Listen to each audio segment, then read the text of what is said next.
Friends good morning. आज का हम लोग का टॉपिक होगा construction of genomic DNA library. ठीक है।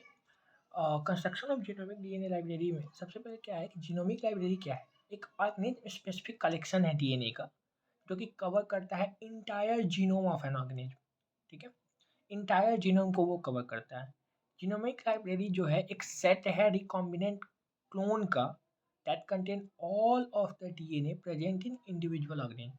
एक इंडिविजुअल का ऑर्गेनिज्म जो इंडिविजुअल है उनमें कौन कौन सा डीएनए होगा वो उसका सारा का इन्फॉर्मेशन वो रखता है। और इसको बनाने का पर्पस ये है कि इसको सालों तक रखा जा सके और उसका प्रोपेगेट किया जाए, कॉपी एक जगह से दूसरे जगह आराम से एक रिसर्च ग्रुप से दूसरे रिसर्च ग्रुप में आराम से भेजा जा सके।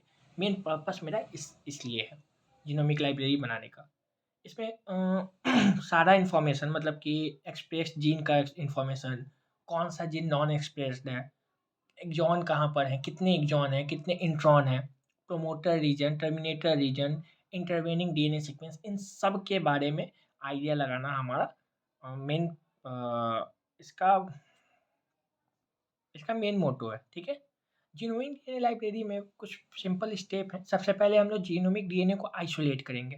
पहला काम करेंगे कि जीनोमिक डीएनए को आइसोलेट करेंगे। उसके बाद आइसोलेशन के बाद क्या करेंगे, प्यूरिफिकेशन एंड फ्रेगमेंटेशन करेंगे और उसके बाद फिर फर्दर हम लोग सूटेबल क्लोन के साथ क्लोनिंग करेंगे। अब आपको पता है कि जीनोमिक डीएनए को जो आइसोलेट किया जाता है, जो आइसोलेशन का मेथड है, उसको हम लोग डीएनए आइसोलेट किए।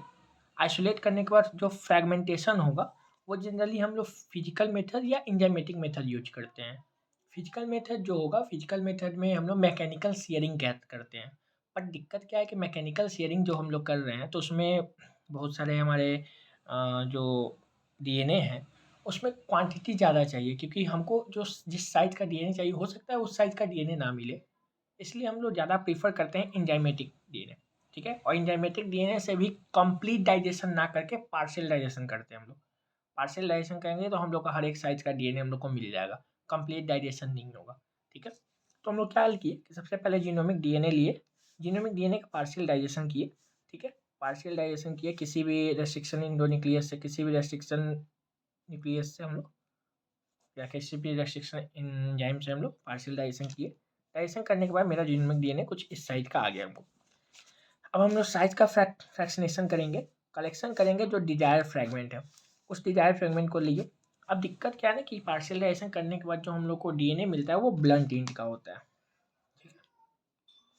वो कैसा होता है, ब्लंट एंड का। तो हम लोग को अब चाहिए कैसा एंड, स्टिक एंड।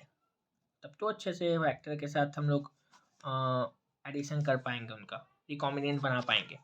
तो उसके बाद हम लोग क्या करते हैं कि डीएनए में कुछ हमारा जो भी डीएनए हम लिए हैं उस डीएनए में डायरेक्ट कोई और एंजाइम आकर बाइंड ना करे, इसलिए उसमें मिथाइलेज आकर ऐड करेंगे। अगर हम इको R1 लिए हैं तो आपको पता ही है कि eco R1 methylase GATC sequence के ए साइड पे जाकर मिथाइलेशन करता है। ठीक है। तो अब डीएनए मेरा मिथाइलेटेड हो गया। मिथाइलेटेड के बाद हम लोग अब स्टिकी ब्लंट इन से स्टिकी इन बनाने के लिए हम लोग या तो लिंकर या तो अडेप्टर का एडिशन करेंगे। ठीक है। या तो लिंकर या अडेप्टर आएगा। अब मेरा डीएनए जो है, जो भी हम ऐड किए उसके बाद उसको डाइजेस्ट किए, डाइजेस्ट करने के बाद मेरा जो अब डिजायर डीएनए है वो स्टिकी एंड वाला हो चुका है। ठीक है। वो स्टिकी एंड वाला हो चुका है। अब उसी हिसाब से जो जिससे इसको डाइजेशन किए हैं सेम उसी से हम लोग वेक्टर लेंगे। वेक्टर जैसे यहाँ लेमडा फाज कौन लिया है, लेमडा फाज में ये इको R1 साइट है, तो जाहिर सी बात है यहाँ इको R1 साइट है तो यहाँ भी इको R1 से डाइजेशन किया गया होगा। ठीक है। डाइजेशन किया, इसका जो साइट आया, अब इसको इसके साथ क्लोनिंग करवाएंगे। ठीक है।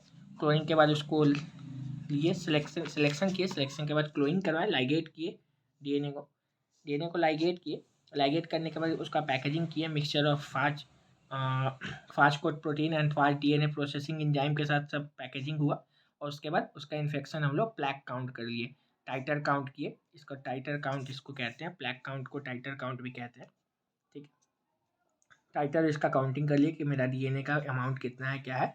यही हमारा जेनोमिक डीएनए का लाइब्रेरी कंस्ट्रक्ट हो गया। ठीक है। अब जो भी जीनोमिक डीएनए लाइब्रेरी कंस्ट्रक्ट हुआ है इसका कुछ अपना एडवांटेज कुछ डिसएडवांटेज होगा। तो एडवांटेज ये है कि आइडेंटिफिकेशन हो जाएगा, identification of clone in coding a particular gene of interest.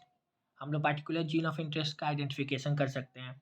अगर हम यूकैरियोटिक जीनो ऑर्गेनिज्म में जीनोमिक लाइब्रेरी हम लोग लाइब्रेरी बना रहे हैं, तो वो इम्पॉर्टेंट इसलिए हो जाता है कि जीनोम के सीक्वेंस का हम स्टडी कर सकें, अच्छे से कर सकें जीनोम सीक्वेंस का। प्रोकैरियोट्स में हम लोग को स्मॉल जीनोम है, तो उसमें ज़्यादा यूज़फुल होता है जीनोमिक लाइब्रेरी को कंस्ट्रक्ट करना, क्योंकि हम लोग अच्छे से सारा, अब लाइब्रेरी होगा तो अच्छे से उसको कंस्ट्रक्ट करके हम लोग उसके बारे में स्टडी कर सकते हैं। ठीक है। कुछ डिसएडवांटेज ये है कि यूकैरियोट्स में जीनोमिक लाइब्रेरी जल्दी वर्क नहीं करता है। ठीक है। अगर स्क्रीनिंग मेथड में एक्सप्रेशन अगर हो गया जीन का, तो फिर तो ख़त्म हो गया। तो ये सब कुछ डिसएडवांटेज भी हैं।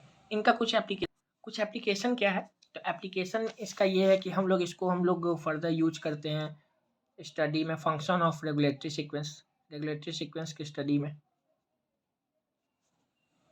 ठीक है। रेगुलेटरी सीक्वेंस की स्टडी में हम लोग इसका यूज करते हैं। जेनेटिक म्यूटेशन की स्टडी में यूज करते हैं। हम जीनोमिक लाइब्रेरी को म्यूटेशन की स्टडी में भी यूज करते हैं। जीनोम मैपिंग में, जीनोम का मैपिंग कि कौन सा जीन कहाँ पे है, कौन सा जीन का लोकेशन क्या है, उस चीज़ में। जीनोम सीक्वेंसिंग में भी यूज करते हैं। ठीक है। Complete genome sequence of organism को डिटरमाइन करने के लिए इसका यूज होता है। Determine the